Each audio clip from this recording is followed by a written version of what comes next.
10 ఏళ్ల కాలంలో కేసీఆర్ కట్టిన ప్రాజెక్టులన్నీ మళ్లీ కట్టడమో లేకపోతే వందలు వేల కోట్ల రూపాయలు పెట్టి రిపేర్లు చేయించటమో చేయక తప్పనిసరి పరిస్థితి కనిపిస్తోంది. 1,00,000 కోట్ల రూపాయలకు పైగా వ్యయం చేసి కట్టిన కాళేశ్వరం ప్రాజెక్టు ఏమైందో ఇప్పుడు కళ్ల ముందే ఉంది. అసలు ఈ ప్రాజెక్టును తిరిగి గాడిన పెట్టాలంటే తిరిగి ఎన్ని వేల కోట్ల రూపాయలు ఖర్చు పెట్టాల్సి ఉంటుందో ఎప్పటికీ ఇంకా లెక్కలు తేలలేదు. ఎందుకంటే కాళేశ్వరం ప్రాజెక్టులో ఎంతో కీలకమైన మేడిగడ్డ ప్రాజెక్టు భవితవ్యం ఇప్పుడు ప్రశ్నార్థకంగా మారిన సంగతి తెలిసిందే. ఎన్డీఎస్ఏ తుది నివేదిక ప్రకారమే ఈ ప్రాజెక్టు విషయంలో ముందుకు వెళతామని జలవనరుల శాఖ మంత్రి ఉత్తమ్ కుమార్ రెడ్డి చెబుతున్న విషయం తెలిసిందే. ప్రాజెక్టుకు చిన్న పగుళ్లొస్తే నానా గొడవ చేస్తున్నారే. కాంగ్రెస్ హయాంలో కట్టిన ప్రాజెక్టులు కూలిపోలేదా, కొట్టుకుపోలేదా?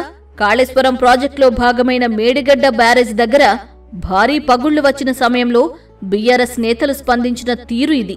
బీఆర్ఎస్ వర్కింగ్ ప్రెసిడెంట్ మాజీ మంత్రి కేటీఆర్ తో పాటు బీఆర్ఎస్ హయాంలో కొంతకాలం సాగునీటి శాఖ మంత్రిగా పనిచేసిన హరీష్ రావు లాంటి వాళ్లు పదే పదే ఇదే తరహా వ్యాఖ్యలు చేశారు.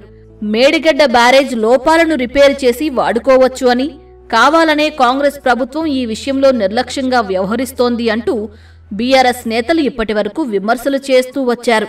కానీ ఇప్పుడు national dam safety authority NDSA మాత్రం కాళేశ్వరం ప్రాజెక్టులో చోటు చేసుకున్న 1,00,000 కోట్ల నిర్లక్ష్యాన్ని కళ్లకు కట్టినట్లు బహిర్గతం చేసింది. దీంతో అసలు ఈ ప్రాజెక్టును తిరిగి పట్టాలు ఎక్కించాలంటే ఎన్ని వేల కోట్ల రూపాయలు తిరిగి వ్యయం చేయాల్సి ఉంటుందో తెలియని పరిస్థితి. కాళేశ్వరం ప్రాజెక్టులో భాగంగా కట్టిన మేడిగడ్డ, అన్నారం, సుందిళ్ల 3 బ్యారేజ్ల డిజైన్లను పునఃపరిశీలించాల్సిన అవసరం ఉందని ఎన్డీఎస్ఏ తుది నివేదిక స్పష్టం చేసింది. డిజైన్ల దగ్గర్నుంచి నిర్మాణం, నాణ్యత, నిర్వహణ ఇలా ప్రతి విషయంలోనూ తీవ్ర నిర్లక్ష్యం ఉంది అని ఈ నివేదిక బహిర్గతం చేసింది. మేడిగడ్డ 7వ బ్లాక్ వద్ద జరిగిన నష్టాన్ని చూస్తే రిపేరు సాధ్యం కాదు అని, ఇక్కడ గేట్లు నిర్వహించటానికి కూడా వీలులేదన్నారు. ఈ బ్లాక్ను పూర్తిగా తొలగించి మిగిలిన బ్లాక్లకు నష్టం వాటిల్లకుండా చూడాల్సిన అవసరం ఉంది అన్నారు. జియో టెక్నికల్ ఇన్వెస్టిగేషన్స్ జరగకుండానే బ్యారేజ్ల నిర్మాణ స్థలాలు మార్చారు అని ఈ నివేదికలో పేర్కొన్నారు.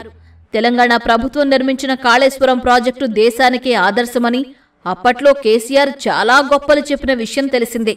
అంతేకాదు ఈ ప్రాజెక్టు డిజైన్లు కూడా తానే సిద్ధం చేశానని పలుమార్లు చెప్పుకున్నారు.